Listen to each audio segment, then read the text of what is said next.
Good afternoon. I am Angelos Pangratis, founder and president of the board of Allylon.net.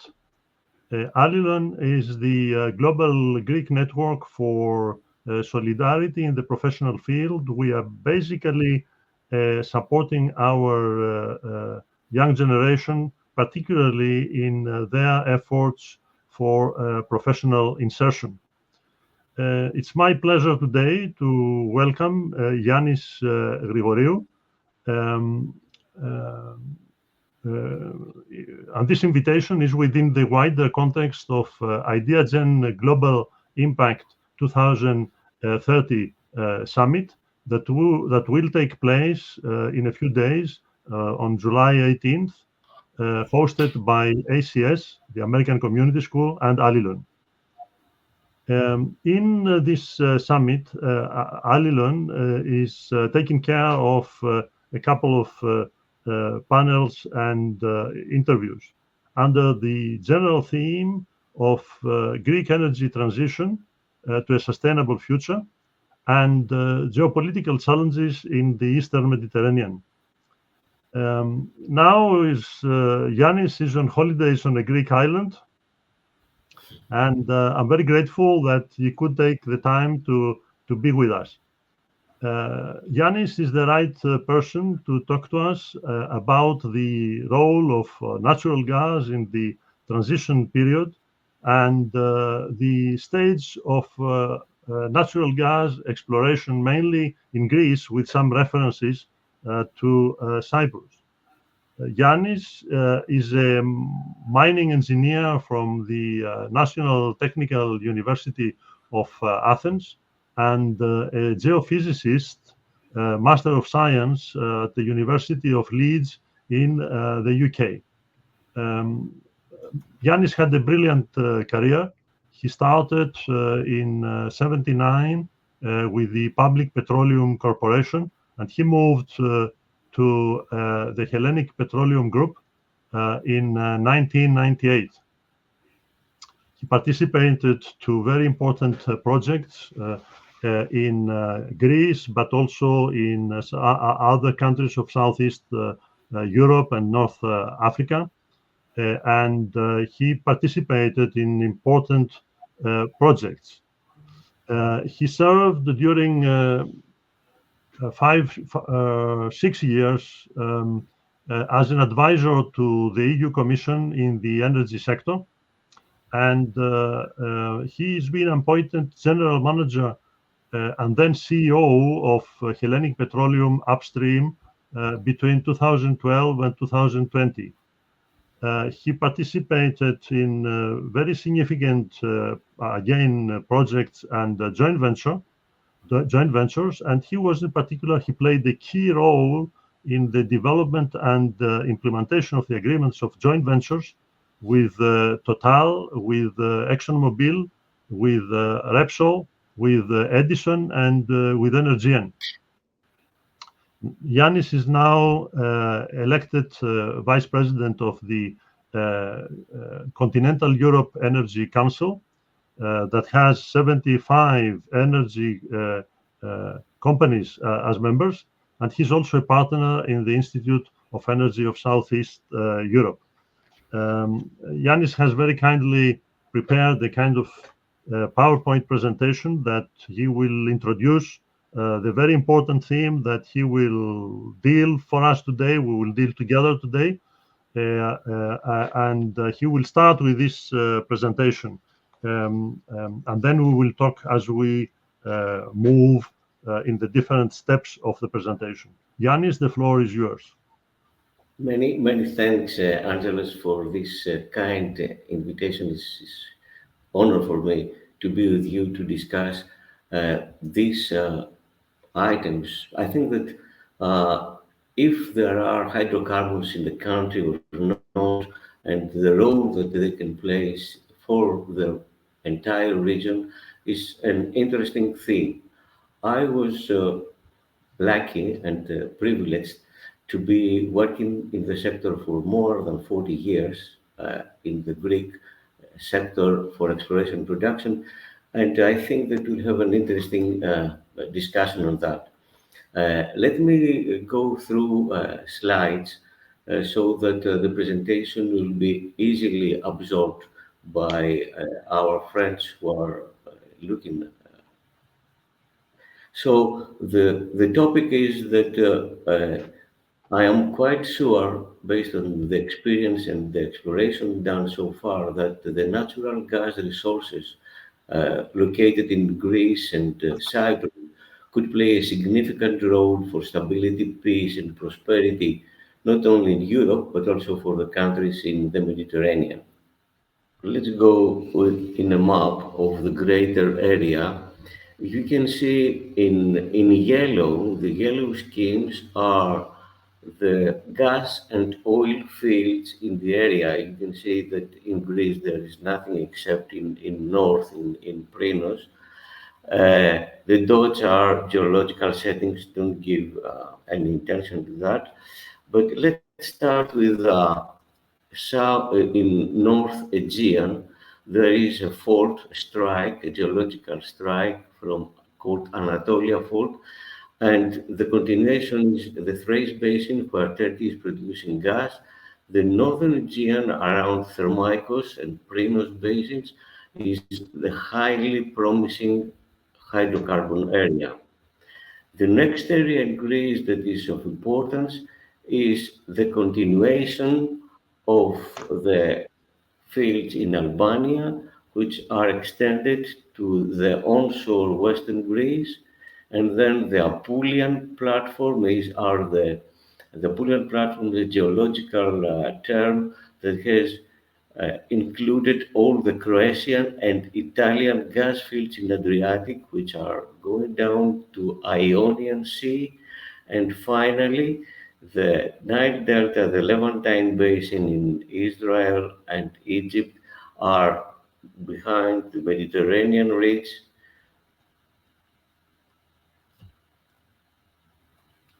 Sorry for that. And you can see the areas in the Greek exclusive economic zone around Crete and up to Rhodes and Castelloris up to Cyprus that are the next promising areas.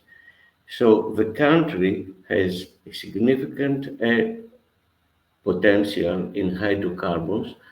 All the exploration activities so far are positive, and there are huge offshore areas which are unexplored. This is a map published by the State Authority for Hydrocarbons. HEREMA is the name, and you can see in red geological plays and prospects that there are potential hydrocarbon bearing geological structures. And based on volumetrics, we anticipate that the resources there are huge. There are up to 2,000, 2,500 BCM, which can produce easily up to 80 to 120 BCM. So that's a quantity that can replace the Russian gas imports and covering half of European annual consumption. So you can see that in the future, where all these prospects will be drilled and have the anticipated discoveries, the thing will be changed. Greece will be exporting natural gas to Europe. And of course, not it is just the geopolitical strength and the economic benefits from that. But per 1 TCF, you can say some value. The value of that is 10 billion. So if you can multiply that by 70 or 90, what are the anticipated TCF resources, you can see very huge numbers for the Greek economy. And the state income for that are extremely high. According to the Greek legislation, this will fund the pension funds. So the numbers are there, and the prospectivity is the one that I told you before. Back in 10 years ago, through some international rounds, blocks areas were awarded to oil companies to start exploration. And you can see in the western part of the Greece, 13 areas have been granted to oil companies like Exxon Mobil, like Edison, like Total, like Repsol, and Hellenic Energy, was previously the public company, was the leading company to bring into the table, discuss and make the joint ventures with these companies. So what Yannis, is, can you hear me? yes, yes, please. Okay, if I can, I have a couple of small questions to ask you. That's the point of view of the non-expert, Yannis. Um, Sorry um, for going, I said, going back. There is not stable the presentation in the internet. okay, Please, I can. you can hear me now, right? Yes, yes, Yeah. From the point of view of the non-expert, I think this, if you can say a few words on the PGS, the role of the PGS, because I think that's the standard of the industry, right? That's how the industry, that's the a guarantee of quality for the results of the studies, if I understand it correctly. Um, yes, uh, yes, if you can say just a few words what it is, because the non-experts don't really understand that. And yes, then on the same slide, this statement that it can um, replace the Russian gas for the consumption of Greece, I guess, and covering half of Europe's annual consumption. That's a very powerful statement. Can you tell us how is this calculated? How do you reach this conclusion? yes, yes. First of all, in the past, from 75 up to 2010, the Public Petroleum Corporation and then Hellenic Petroleum have acquired a lot of data alongside the onshore and offshore promising areas of the country. In 2012, the Greek state awarded to PGS, a Norwegian company, to shoot more exploration seismic uh, acquisition in the offshore area from Corfu down to Crete, and the team we had in Hellenic Petroleum integrated all these data to the legacy one, and we found some extremely interesting results. We shared these technical results with a lot of companies. Our strategy was mainly to bring to the table and discuss with the major ones for a number of reasons. The first one that these guys, they have the technology and the financial capability to do offshore exploration, because in some parts offshore Crete, the sea depth is quite enough. I mean, some more than 3,000 meters, but Total and Exxon Mobil and Repsol have the technology to do that. So we tried hard for years to discuss and had numerous technical meetings with these guys. And finally, they accepted to come to Greece to create joint ventures with Hellenic Petroleum and to submit offers to the Greek state. Offers which were by the Greek state evaluated, accepted, and through, I mean, it was a long time to discuss and negotiate the agreements. They were finally ratified at the Greek parliament as law, and based on that, now the exploration activities are going on. Yeah, Uh, yeah. for the second question you asked about the quantities, which actually the numbers are shocking at some point, is that we had, and it's not difficult to have volumetrics on the structures that you've seen before. And so based on the structure, on the volume of the structure, and then on the probabilities, you can calculate and estimate the anticipated oil or gas reserves and how will be produced Yeah. in the future. So that's the number that you've seen. Okay. So I think that, and you'll see a slide at the very end, which is the images, the subsurface images of these structures, how this will give you confidence that what we are telling about, we are very close to the reality. So, No, it's very important, Yannis, particularly for somebody who, like me, is not an expert on this issue, to underline the fact that these studies and exploration that took place from the point of view of the companies that had to decide whether to proceed with developing these capabilities has taken place with the state of art of the private sector process, which normally is somehow on the conservative side.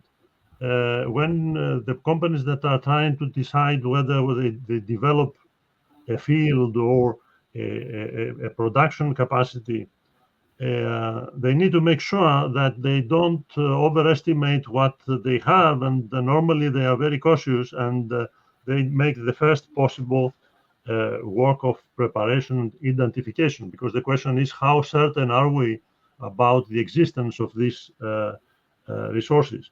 And I will add only on this thing about the half of Europe annual consumption, that this is very almost shocking.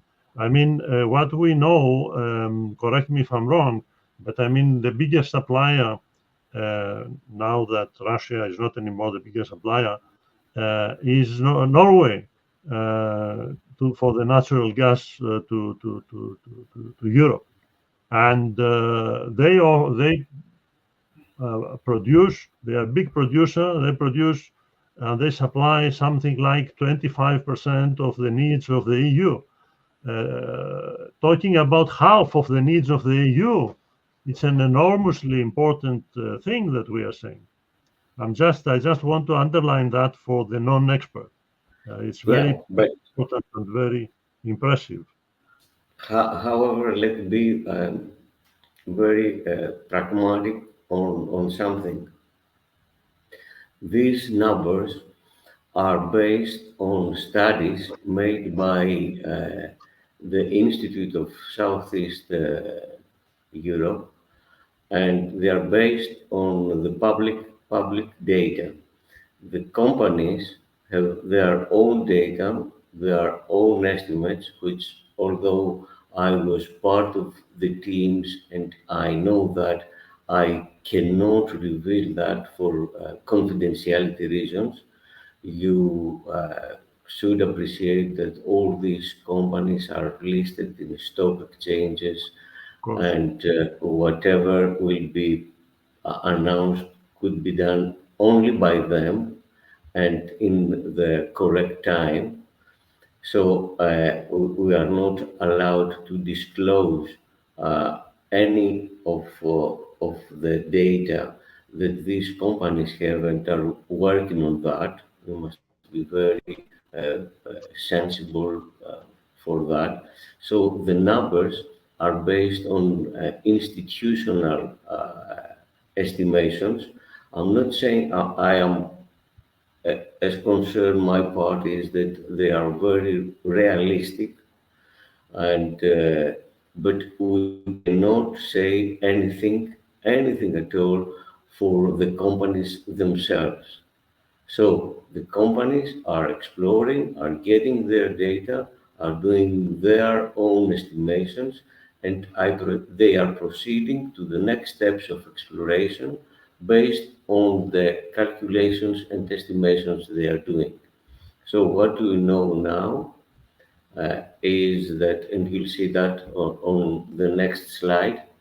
Uh, let me continue to the presentation, and you'll see that the companies have announced that they have done a geophysical exploration called seismic. They have seismic images, and they are evaluating those to start drilling in 1.5 to 2 years from now. Okay, I will not have other comments as you go until you come probably to the last slides. But I want to No, underline. I want to underline the other important aspect: the estimates that you gave on the possible income for the state, etc. These are also very impressive figures, yes. because you have given for the non-expert, it's a little bit of a suffering between the trillion cubic feet and the billion cubic meters. It becomes a little bit difficult to master the comparison of the figures. But basically, as I understand, the figures that we gave per trillion of cubic feet, if we compare this with the annual estimate production of up to 120 BCM, that would mean that the income of the state, if these figures are correct, the income of the state per year of development of this production capacity will be around between 10 and 15 billion. No, Only right? The state income, so perhaps it's misleading here. These numbers are per 1 trillion cubic feet natural gas offshore field, which is around 130 million barrels of oil. So the numbers are real based on the reality of the industry. The state income, which is around 3 billion, is for the life of the field, which is for 20-25 years. Okay, it's not per year. While the numbers that you are seeing here is for the production of this natural gas field, which this production is for a length of 20-25 years. It's not per year. Yeah. But that's for the 1 TCF. Yeah, but we are talking about 70 to 90 TCF in total. So Exactly. so if you multiply then by 50, by 60 or whatever, I don't know if finally it will be 70 or 80 or 90. The numbers are incredible high, and this is a game changer for the Greek economy, because it's not just the direct income, but you understand that to produce the natural gas, there is so many sectors from the industry that will be involved. It's the chemical industry, is all the vessels and the whole infrastructure to build and service these vessels. So it's more than that actually. These are the direct impact, but the indirect income perhaps is much bigger, and of course is the geopolitical strength which the country will acquire. So if That's we, exactly my point. Without complicating our life too much with the figures and the TCF and the BCM, the point is that the income foreseen for the whole period, if you turn it on even on annual income, it's something extremely important for a country whose total income of the state is a little bit over 100 billion. We are talking about a very significant increase of the flow of income to the state. And then, of course, these figures that are given there by the companies, you correctly said it yourself. It's not only the income of the state and the income of the local authorities, or even the jobs created, is the whole economic activity that is created. So, in fact, the income of the state will be more important, because you have this what we call, a traditional economic multiplier, which also gives, in fact, it gives a message of, if the figures are correct, they mean the beginning of a new era of economic development for Greece. In fact, it's not a small thing. It's a very important potential step. That's what I'm saying. I think it's important to keep this aspect also very much in our minds as we talk about this subject. Yeah, that's true. But Please go let's ahead. move. Yeah, now let's move to the next step. This is what happened up to 2019. Now, if we move to the last 5 years, uh, we can see that the exploration works were quite positive, but there are some other things that happened. The one is that two of the well-known companies left the country. Total and Repsol left the country. Exxon Mobil and Energian are still in the country, but Total and Repsol left.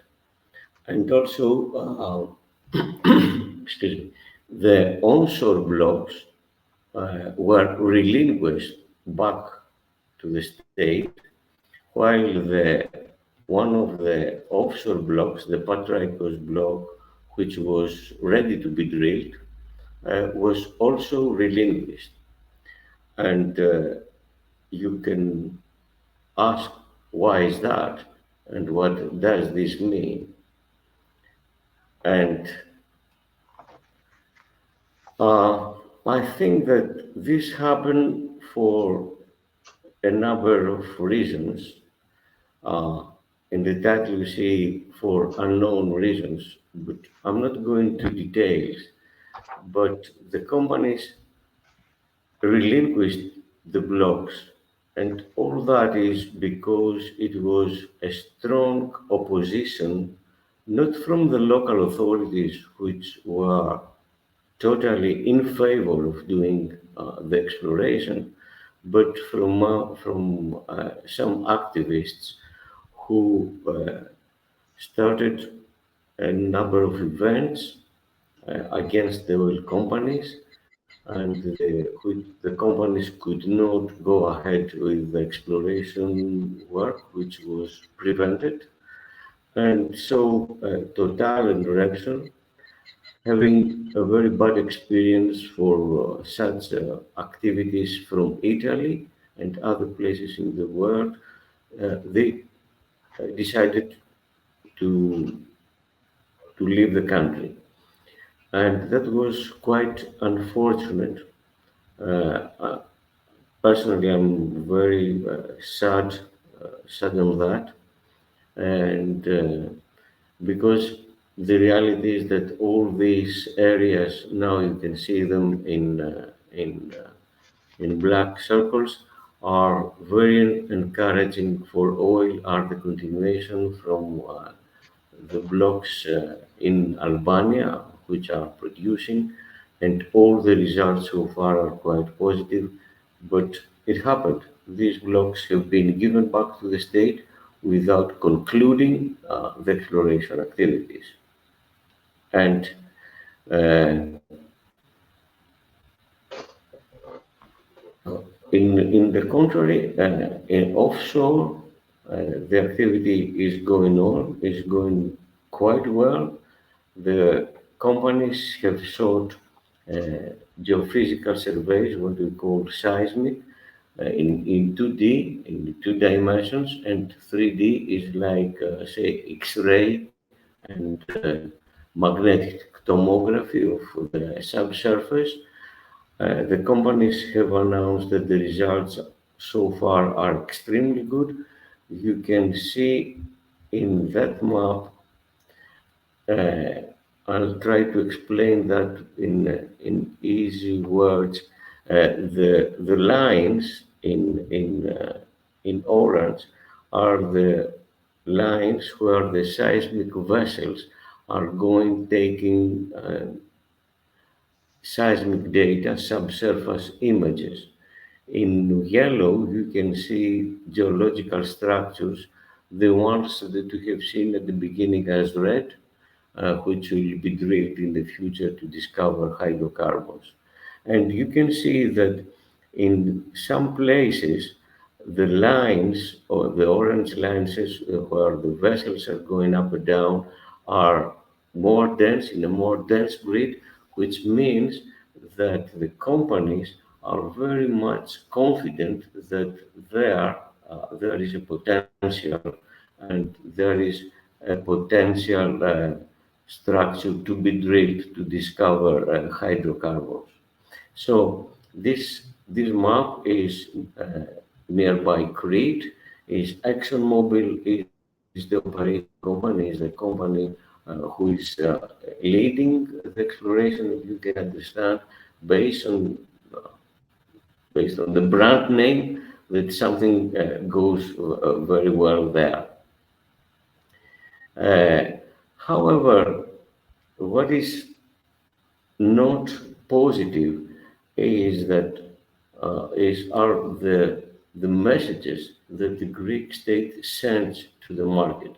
So the Prime Minister himself, 2 years ago, back in 2022, just after the invasion of Russia to Ukraine, and in the middle of an energy crisis, encouraged oil companies to proceed exploration and stating very well that the project will be of natural interest. The oil companies, except those are coming, and while Total and Repsol are leaving, other companies are now interested in the country. Some of those are super majors. I'm not in a position to reveal their names, but in the Greek state, instead of encouraging them to come to the country and enter the country, they are sending contradicting messages, something that no oil production will be allowed, or no more acreage will be given for exploration. The natural parks are inside, including these areas. So there is a lack of continuity and consistency on what the Greek state is doing, and this is the weak point of our exploration in Greece, and perhaps this is the absolute reason why so many years all these exploration activities have not come to a very well end. Lack of continuity and consistency. Let's hope that this will not be done now, that Exxon Mobil and Hellenic Energy and Energean will continue for drilling. And let's hope that at the end, the Greek state will release more offshore acreage, either in the northern part, the one I told you before, around Salonika, or in other areas south and eastern of Crete, so that more companies will come to explore the country. And just a few words about Cyprus. These are the blocks that the Cypriot government has granted to major oil companies, Total, ENI, Exxon Mobil, Qatar, and what they have discovered so far are in red, the gas fields discovered so far. Let me discuss with you for quite these images. These are subsurface X-ray images. Is other shape. Imagine some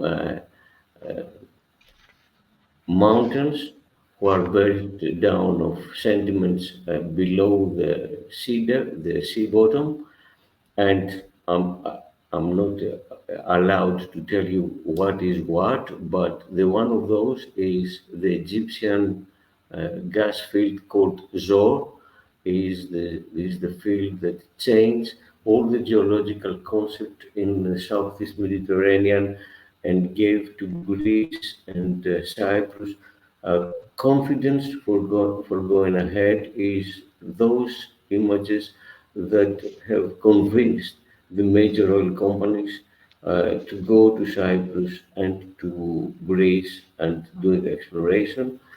The sections, of course, are not in scale for confidentiality reasons, but you can see without having any technical knowledge that is more or less copy and paste the one of each other, which make us much more confident for the existence of natural gas field for in the whole area and not the arc going from Corfu down to Crete and then all the way to Cyprus. And this brings us to the slide that the gas resources in Cyprus and Greece could be up to 3,000 BCM and could contribute significantly in a positive way to the European citizens for the next decade. The point in the question here is that although all the blocks which have been included in international tenders and are uh, published in the European Official Gazette are within the exclusive economic zones of Greece and Cyprus, as they are illustrated in the EU official Sevilla map.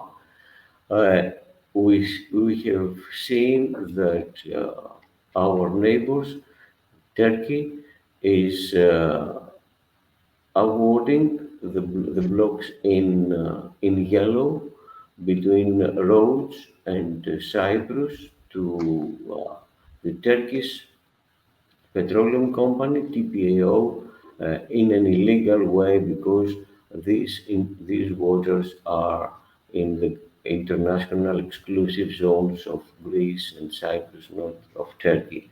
So what is needed, what is required is that all the countries must comply and respect the international laws and treaties, recognize and accept the borders of each country, and honor the existing decisions of the United Nations for stability, peace, and prosperity in the area.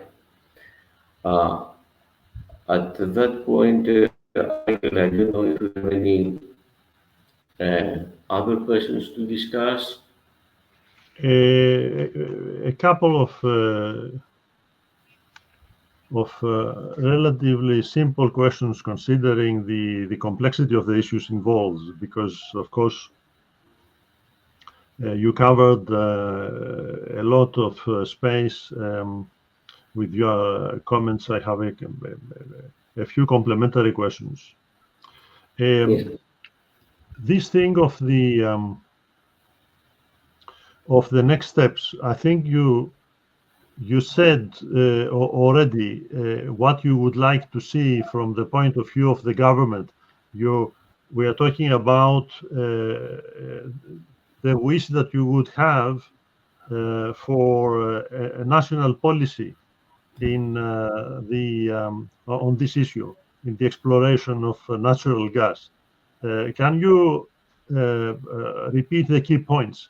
What would you see the Greek authorities do to maximize the probabilities of positive outcomes from the ongoing activities on natural gas? I'm not talking about the lost opportunities or the companies that left, but the things that are continuing, mainly the big project of Exxon with Hellenic Energy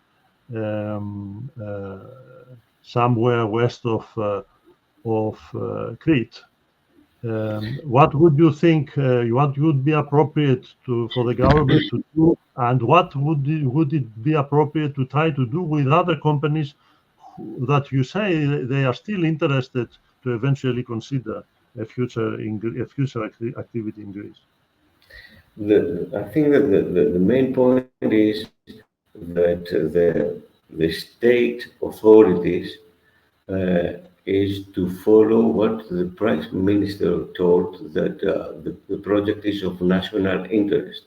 And the next step is for the regulatory authorities and the state to approve the environmental studies that the oil companies will submit before start drilling.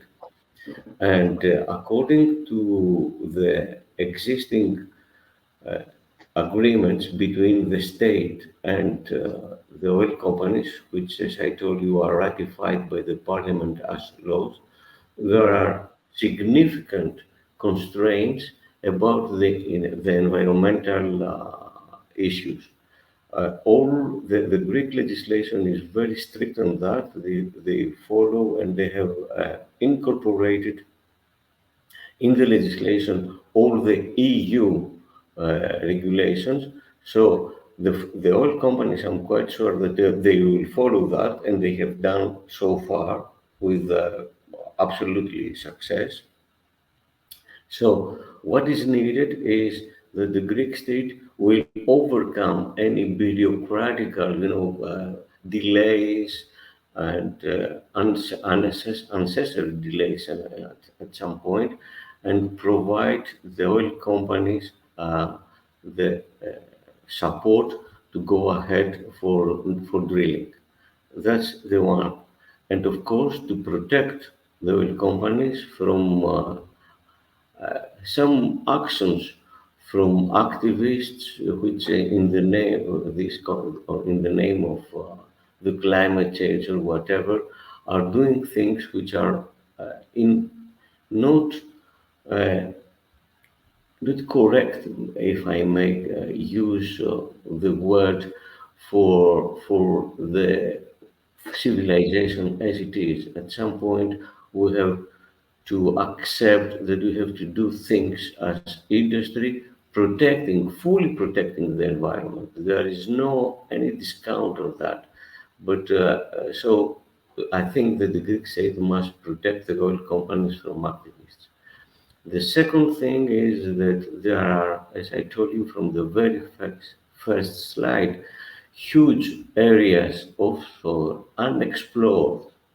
So these areas must be released with international tenders according to the EU practice, and the one that also the Greek state followed in the last years, to be released in international tenders so that the interested oil companies will come to the country, submit offers which will be evaluated by the government and finally negotiated and adopted or not.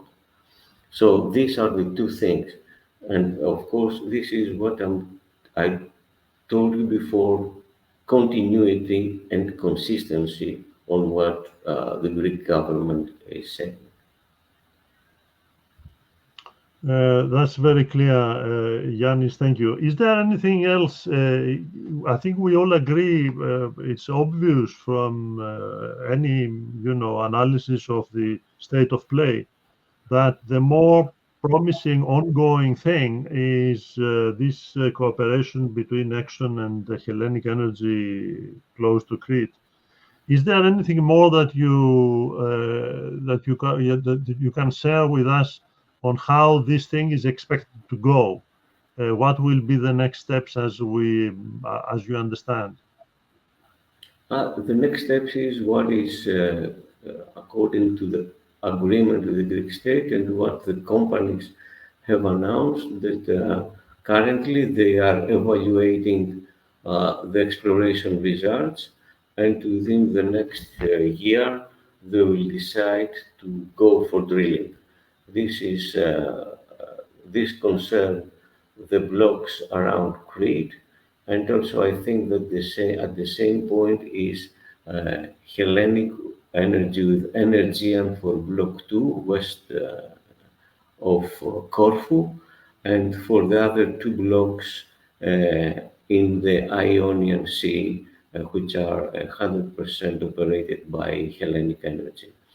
I think that within the couple of years, we have a drilling campaign in Greece with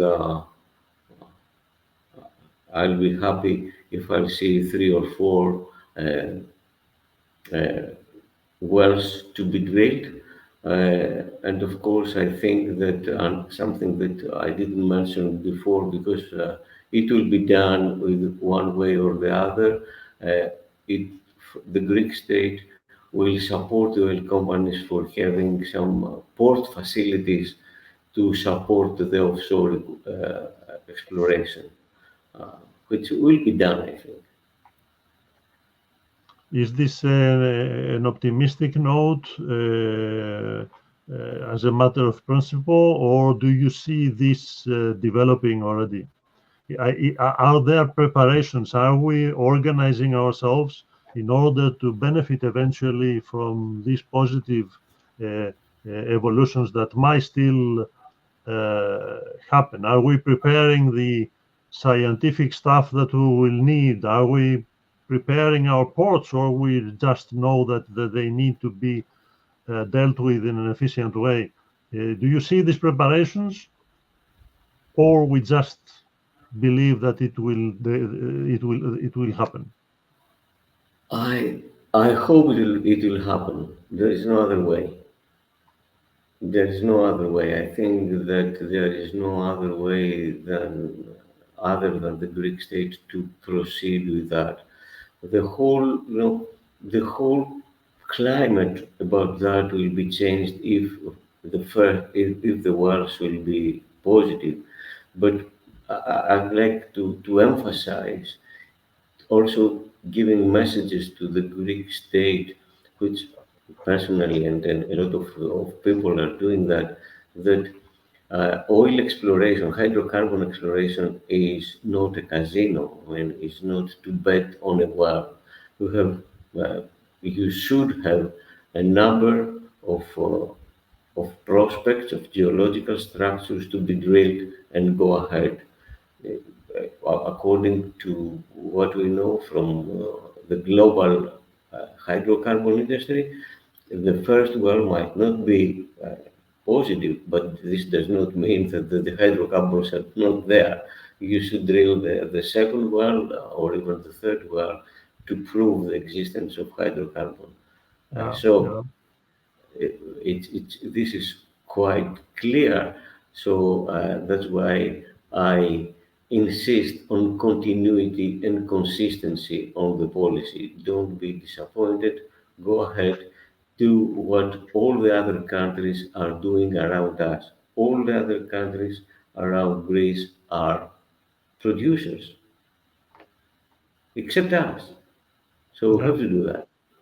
yeah. Are we the only country in this situation that you know of, Yanis, where there are a very high probability, almost certainty of very important reserves, and the exploiting the development of this potential is just not happening for a little bit too long now? Do you know another country that you would say is in the same factual situation?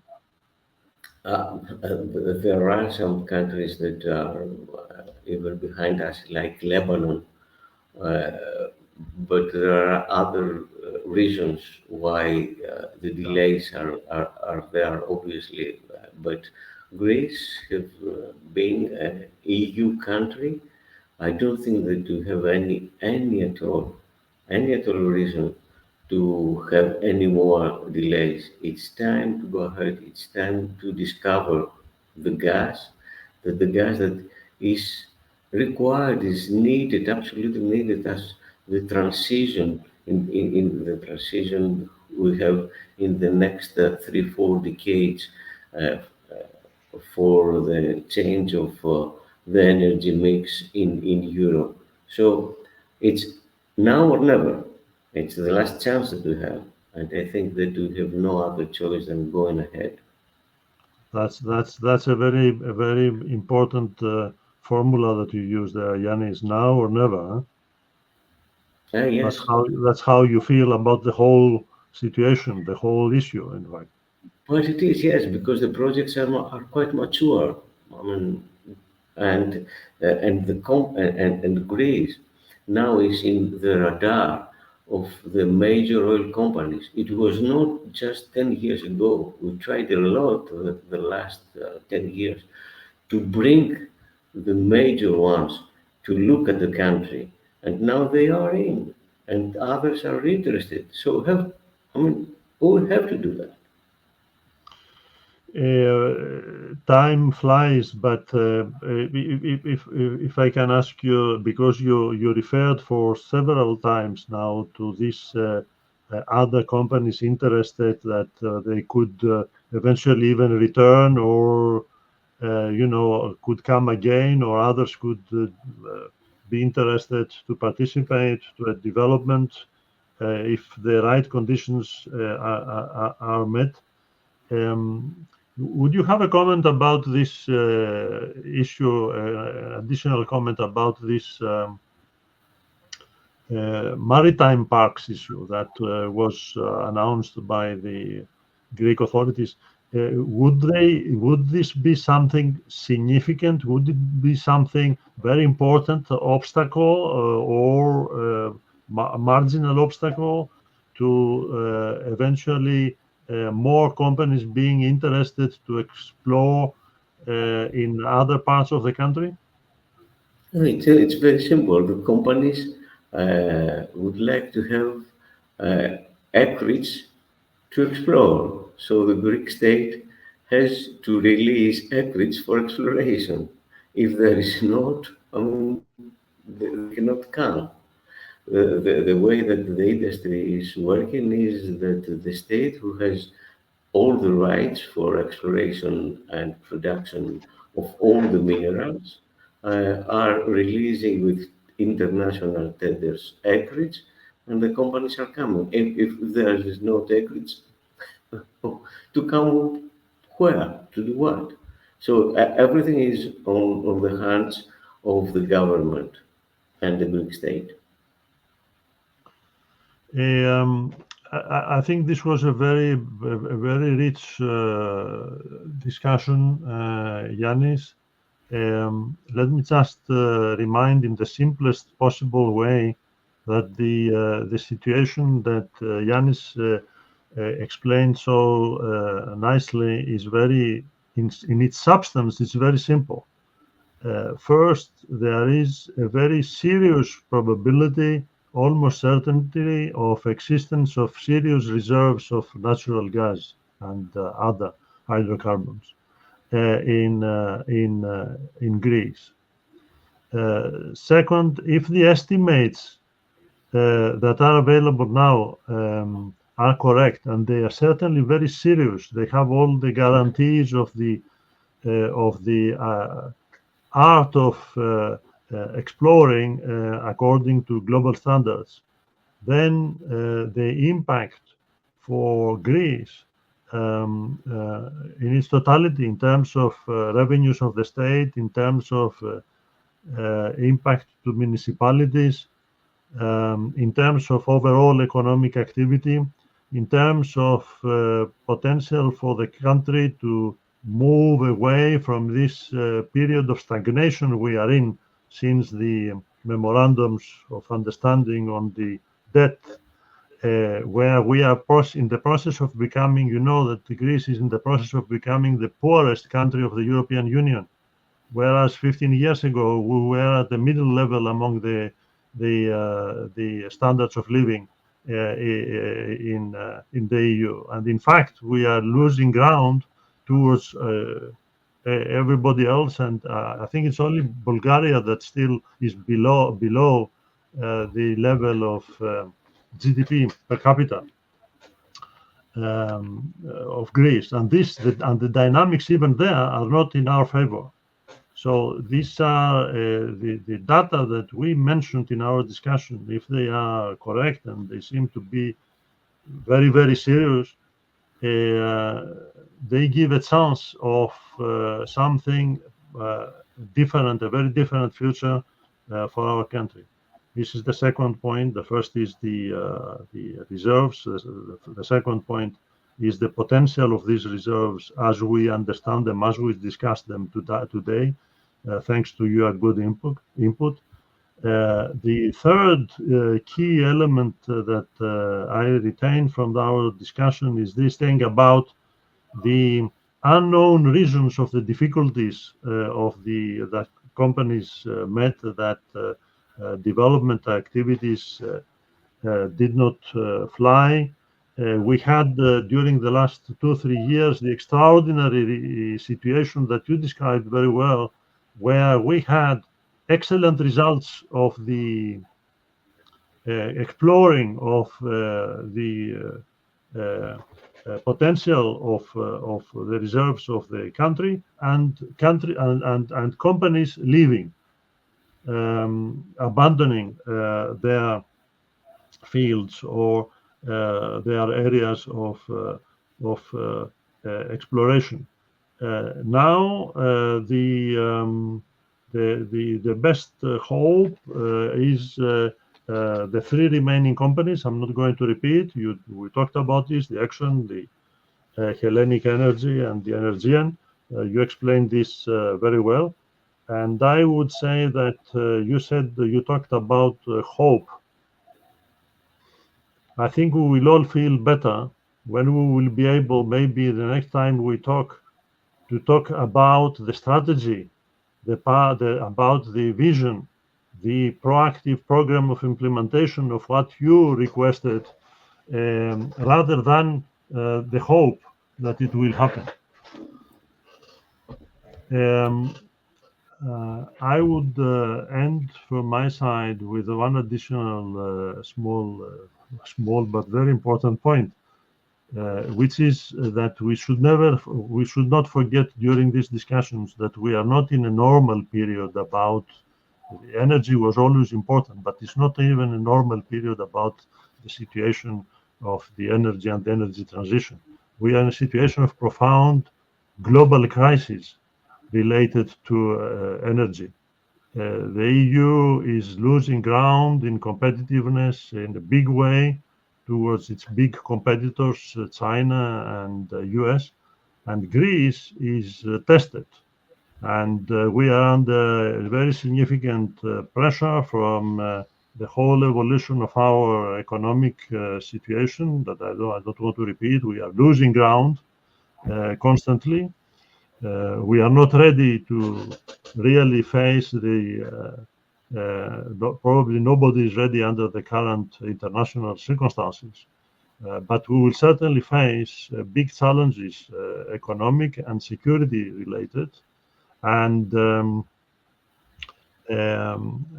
I think we talked about it.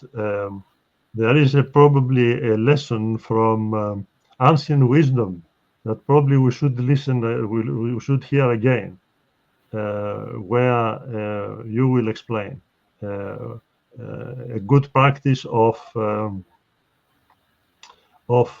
ancient Athens exploiting its mineral resources for making itself able to face the challenges of the time and to successfully face the huge challenge that was an existential challenge at the time. So I would propose, as we mentioned, that you finish by explaining this fantastic example of ancient wisdom that probably should inspire again our decision makers in our times. So I thank you very much, Yannis. I will not come back. I will let you finish this interaction with this historical anecdote, but which is a reality. I appreciated a lot your availability and your cooperation for this important discussion. I am confident that a lot of our viewers and listeners will discover very important aspects of this fundamental question, because it's not just an important issue, it's a fundamental, and most probably it can easily be an existential situation for the well-being and the prosperity of our people and our nation. Thanks again, Yannis. It was great to share this time with you. I let you finish the whole process and close it. Thank you. Thank you so much, Angele.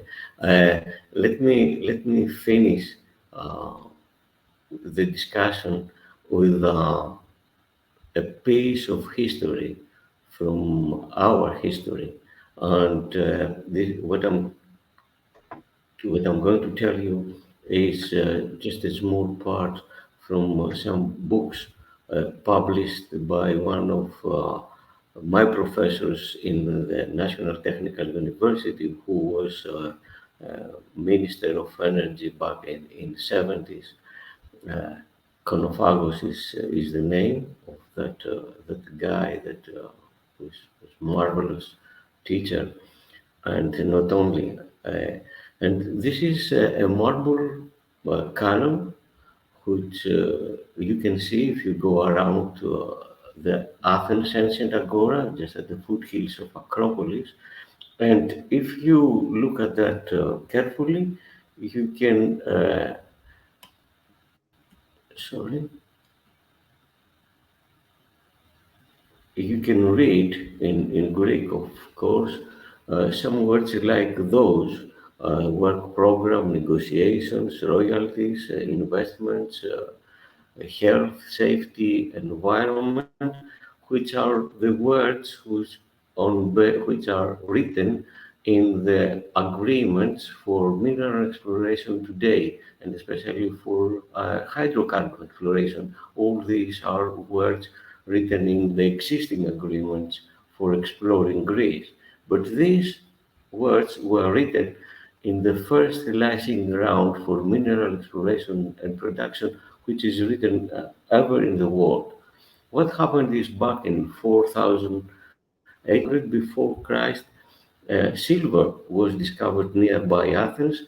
You can see at the lower pictures the entrance of the ancient mine in Lavrio and the metallurgy, and also in ports and pallets at the Berlin and Athens Museum that our the Athenians were producing silver. What happened, and it's quite interesting, is that the Athenian state did not do the whole work alone, but,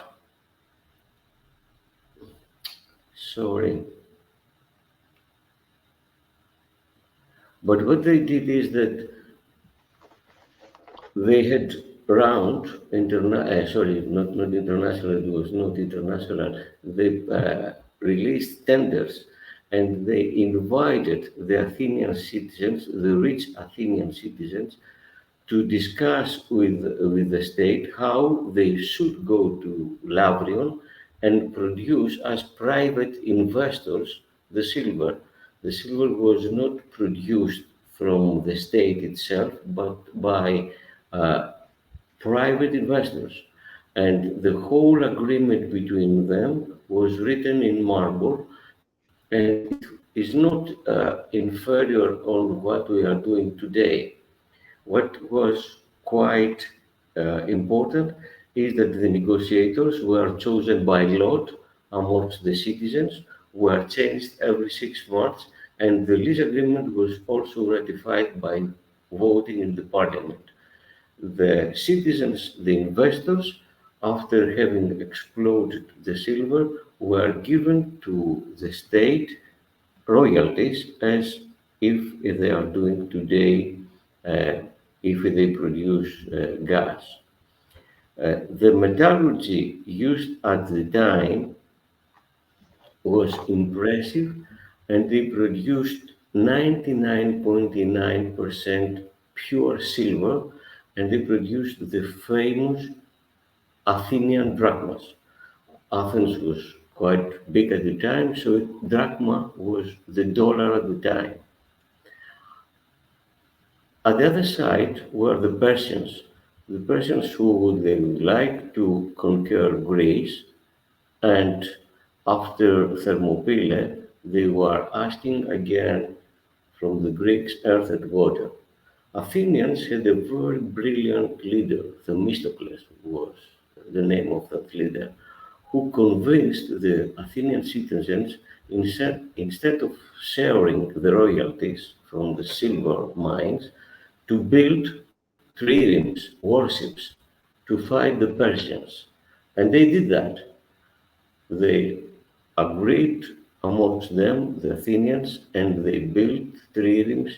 And when the Persians tried to conquer Athens, it was the famous Battle of Salamis, naval Battle of Salamis, which was a major turning point in the European and perhaps the global history, because the Athenians defeated the Persian fleet, they destroyed that, so Athens, a democratic state, saved Europe from enslavement by the Eastern invaders. And it's not only that, but it was the start of the golden century, the Athenian golden century, the Parthenon, the Acropolis, philosophy, culture, sciences were grown, and above all, freedom and democracy were inherited to all of us forever. So the wealth from mineral gave us the civilization of what we have today. Let's hope that Greece will continue at this road. Thank you very much for your attendance. Thank you, Yannis.